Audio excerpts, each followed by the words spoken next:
Hi, பேசலாமா? இதயம் ஒரு நிமிஷத்துக்கே 72 வாட்டி துடிக்குது. அதுவே ஒரு மணி நேரத்துக்கு தோராயமாக 4000 வாட்டி. அதுவே ஒரு 24 மணி நேரத்துக்கு, அதாவது ஒரு நாளைக்கு 1,00,000 வாட்டி துடிக்குது. ஒரு நாளைக்கு 1,00,000 வாட்டி துடிக்கிற இந்த இதயம் ஆவரேஜாக ஒரு ஹியூமன் லைஃப் ஸ்பேன் முழுக்க 2.5 பில்லியன் டைம்ஸ்க்கு மேலே துடிக்குதுங்க. ஆமாம், நீங்கள் நினைக்கலாம், நம்ம என்னதான் ஓடி ஆடி வேலை செஞ்சாலும் ராத்திரி நேரங்களில் கொஞ்சம் நேரம் தூங்குகிறோம். ஆனால் நம்ம தூங்குகிற நேரம் கூட இதயம் துடிச்சிக்கிட்டே தான் இருக்கும்.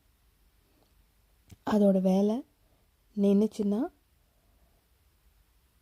மனுஷன் உயிரோடு இருக்க முடியாது. இது எல்லாருக்கும் தெரிஞ்சிருக்கும்.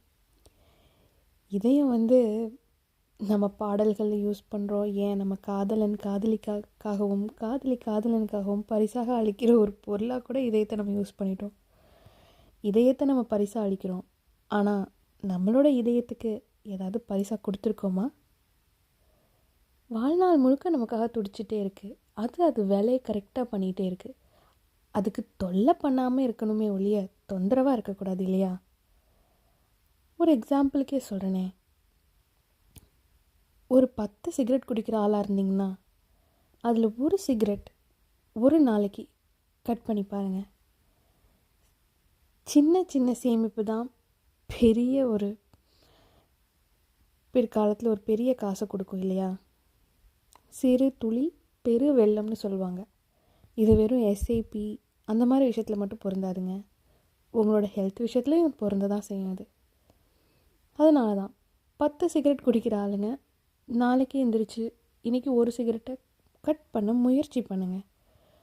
இல்லை, என்னால் அதை பண்ண முடியலன்னு நீங்கள் நினச்சிங்கன்னா அது அடிக்ஷனுக்கான பாத்வே. என்னால் அதை பண்ண முடியல அப்படின்னு உங்களுக்கு ஒரு சிந்தனை வந்துச்சுன்னா உங்களுக்கு அருகில் இருக்கிற ஒரு சைக்காட்ரிஸ்ட்டை போய் பாருங்கள், ஒரு கவுன்சிலிங் எடுங்க. இது வெறும் ஸ்மோக்கிங்னால் மட்டும் இருதய நோய் வர்றதில்லை. ஒரு உதாரணத்துக்கு ஸ்மோக்கிங் சொன்னேன். ஆல்கஹால் எடுக்கிறீங்கன்னா அதோட அளவையும் கம்மிப்படுத்துங்க.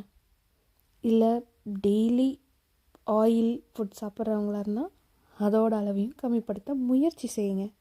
இந்த மாதிரி சின்ன சின்ன ஸ்டெப்ஸ் எடுக்கிறனால உங்கள் இருதயம் சந்தோஷப்படும்னு நினச்சிங்கன்னா உங்கள் இருதயத்துக்காக பெஸ்ட்டாக இன்றைக்கி இப்போது இந்த நொடி உதவுற ஒரே ஆள் நீங்களாக தான் இருக்க முடியும். ட்ரை தான் பண்ணி பாருங்களேன். நாளைக்கு பார்க்கலாம்.